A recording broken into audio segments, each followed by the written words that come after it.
আসসালামু আলাইকুম দর্শক, আজকে কথা বলবো কানাডা সম্পর্কে। অনেক দর্শক আমার কাছে জানতে চেয়েছিলেন কানাডার ভিসার বর্তমান রেশিওটা কেমন, বা এই মুহূর্তে ভিসাটা জমা দিলে পাওয়া যাবে কিনা, কি কি ডকুমেন্টসের উপরে বেসিক করে ভিসাটা দেওয়া হবে। অনেক দর্শকই এই ব্যাপারে জানতে চেয়েছিলেন। তো এই ব্যাপারে পুরো ভিডিও জুড়ে আলোচনা করব। ভিডিওটা কেউ স্কিপ করবেন না বা টেনে টেনে শুনবেন না, পুরো ভিডিওটা শুনবেন, হয়তো বা আপনাদের কোনো কাজে আসতে পারে। তো যারা আমার চ্যানেলটা এখনও সাবস্ক্রাইব করেননি তাদেরকে অনুরোধ করব আমার চ্যানেলটা সাবস্ক্রাইব করে যাবেন। যারা করেছেন তাদেরকে অসংখ্য অসংখ্য ধন্যবাদ। পাশের বেল আইকনটা একটু অন করে দেবেন, তাহলে হচ্ছে কি আপনি নিত্য নতুন ভিডিওটা পেয়ে যাবেন। চলুন দর্শক, আমরা মূল কথায় যাচ্ছি। মূল কথা হচ্ছে, দেখুন, আমি বারবারই সবসময় বলে যাই যে রেশিও নিয়ে আপনারা কখনো চিন্তা বা টেনশন করবেন না।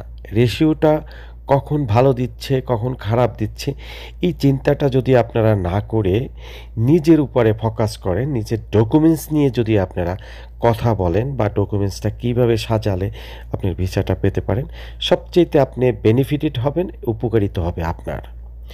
আপনারা দেখেন, রেশিও যদি ভালোও থাকে, প্রচণ্ড গণহারে ভিসা দিচ্ছে, তারা উইদাউট ডকুমেন্টসে কিন্তু কানাডা কখনো ভিসা দিয়েনি, কখনো দেয়নি। আর কোনোদিন যে দেবে এই চিন্তাটাও আপনারা যদি করে থাকেন তাহলে ভুল করে থাকবেন। সবসময় ডকুমেন্ট বেসিক ভিসা দিয়ে থেকেছিল। যখন 2023-এ অনেক ভিসার রেশিও ভালো ছিল বা ভিসা দিয়েছিল, তখনও কিন্তু ডকুমেন্টস দিয়ে ভিসা নিতে হয়েছিল। আপনি আপনার নাম বা বংশের পরিচয় দিয়ে ভিসাটা নিতে পারেননি। তো সেই ক্ষেত্রে বলবো যে আপনারা ম্যাক্সিমাম টাইম হচ্ছে কি, অনেক দর্শক সবসময় একটা জিনিস বারবারই জানতে চান, রেশিও কেমন, রেশিও কেমন। আমি সবসময় বলে যাই যে আমার ভিডিওতে যে ভাই, রেশিও নিয়ে না চিন্তা করে আপনি ডকুমেন্টসের দিকে যদি একটু ঝুঁকে পড়েন বা ওইটা নিয়ে একটু ভাবেন, তাহলে আপনি অনেক উপকারিত হবেন, বেনিফিটটা আপনার হবে। তো সেই ক্ষেত্রে বলবো যে ডকুমেন্টস তৈরি করতে শিখুন, ডকুমেন্টসটা বেসিক্যালি তৈরি করুন, তারপরে আপনি ভিসাটা জমা করুন। দেখবেন আপনার লক্ষ্যদৃষ্ট খুব সহায় হবে বা পূরণ হবে, বা আপনার স্বপ্নটা পূরণ হতে পারে। হ্যাঁ, এবার আসুন রেশিও নিয়ে কথা বলি। যেহেতু রেশিও নিয়ে আপনারা জানতে চেয়েছিলেন, তো রেশিও সম্পর্কেও কথা বলি। বর্তমানে রেশিওটা কিন্তু একটু মোটামুটি ভালো। বিগত কিছু দিনের আগের ঘটনার চাইতে এখন বর্তমান একটু রেশিওটা ভালো। সে রেশিওটা ভালোর কারণটা কি জানেন? রেশিওটা ভালোর কারণ হচ্ছে সামার মাস। এখন এই উইন্টারে তো আপনার এই সময়টায় কিন্তু অনেক সময় ভিসা বেশি দিয়ে থাকেন, সামার মাসটায়। এটা হচ্ছে ভিজিটের একটা টাইম, ভিজিটের একটা সময়, বা আপনি এই সময়টায় কিন্তু পৃথিবীর যে কোনো দেশে আপনি ঘুরে বেড়াতে পারবেন, আপনি সব জায়গায় যেতে পারবেন, আপনার কোনো বাধা ভিন্নতা নাই।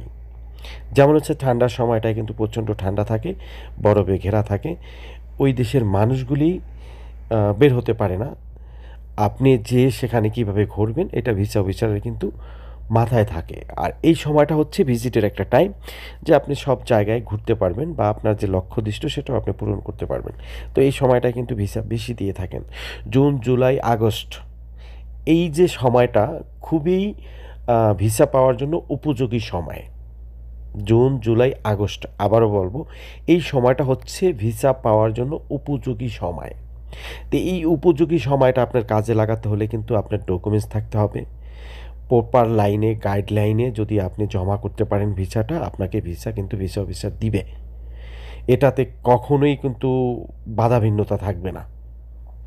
তো সেই ক্ষেত্রে আপনারা এই সময়টা বেছে নেন, এই জুন, জুলাই, আগস্টে ভিসাটা জমা দেওয়ার চেষ্টা করেন, ডকুমেন্টস তৈরি করে সুন্দর সাজিয়ে, তাহলে আপনারা ভিসাটা পেতে পারেন।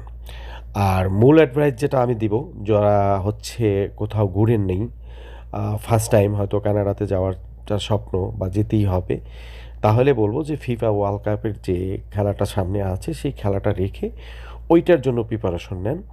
আপনারা খেলা দেখার, ম্যাচ দেখার জন্য টিকিট সংগ্রহ করার চেষ্টা করেন, এবং নিজের যে ডকুমেন্টসটা, ব্যাঙ্ক স্টেটমেন্টটা একটু সাজিয়ে ট্রানজিশনটা করে তারপরে প্রিপারেশন নেন এবং ওই খেলার পারপাসে ভিসাটা জমা করেন, তাহলে দেখবেন আপনি সাকসেস, আপনার স্বপ্ন পূরণ হবে।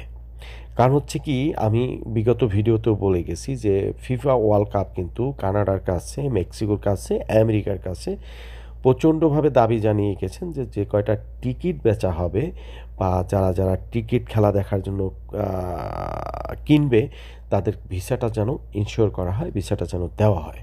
এটা কিন্তু বিগত দিনে ফিফা কখনোই করেনি। সেই ক্ষেত্রে বলবো যে এই যে সুযোগটা আপনারা কাজে লাগাতে পারেন, আপনিই বেনিফিটেড হবেন। তো এই সুযোগটা কাজে লাগানোর জন্য আপনারা ডকুমেন্টসটা তৈরি করেন, সুন্দর করে সাজিয়ে তারপর বুঝিয়ে একটা ভিসা অফিসার কাছে অ্যাপ্লিকেশন করেন। ইনশাআল্লাহ আপনি ভিসাটা পাওয়ার সম্ভাবনা থাকবে। তো খেলা দেখার ভিসাগুলো এবছর সবচাইতে ইজিলি এবং সহজভাবে দিয়ে থাকবে। হয়তো এখন আপনারা বুঝতে পারতেছেন না, ভিসা দেওয়ার শেষের দিকে বুঝতে পারবেন যে কতটা ভিসা দিয়েছে। তো সেই জন্য বলবো এখন থেকেই প্রিপারেশন নেন, এখন থেকেই প্রস্তুতি নেন, যাতে খেলার দেখার সময়টায় আপনি অ্যাপয়েন্টমেন্ট ডেট আমেরিকার হোক, কানাডার হোক পেয়ে যান। প্রথমত আপনাদের ভিসা অ্যাপ্লাই করেন, ভিসার পরে আপনি টিকিট কাটেন, খেলা দেখার ম্যাচের টিকিট, সেটা কোনো স আ বিষয় না। তবে হ্যাঁ, কানাডার জন্য হচ্ছে এখনই ম্যাচ দেখার টিকিট কিনে তারপর ভিসা আবেদন করবেন। আর আমেরিকার ক্ষেত্রে হচ্ছে আগে আমেরিকার ভিসার জন্য আবেদন করেন, আপনি অ্যাপয়েন্টমেন্ট ডেটটা নেন, তারপর খেলার টিকিটটা কেনেন। আর কানাডার জন্য বলবো, যারা কানাডাতে যাবেন তারা হচ্ছে ম্যাচের টিকিটটা আগে সংগ্রহ করবেন, তারপর ভিসা অ্যাপ্লাই করবেন। কেননা ভিসা অ্যাপ্লাইয়ের সাথে ওই যে ম্যাচ দেখার যে টিকিটটা আপনি কিনেছেন সেটা আপনার সাবমিট করা লাগবে। এই জন্য আপনাকে কানাডার জন্য আগে কিনতে হবে। আর আমেরিকার জন্য আগে না কিনলেও হবে, কেননা ইন্টারভিউ ডেটের সময় আপনি হাতে করে নিয়ে গেলেও হবে। বিষয়টা এরকম। তো দর্শক, এই ছিল আমার আজকে মূল কথা। তো ভালো থাকবেন, সুস্থ থাকবেন। আল্লাহ হাফেজ। আবার নতুন কোনো ভিডিও নিয়ে আসবো।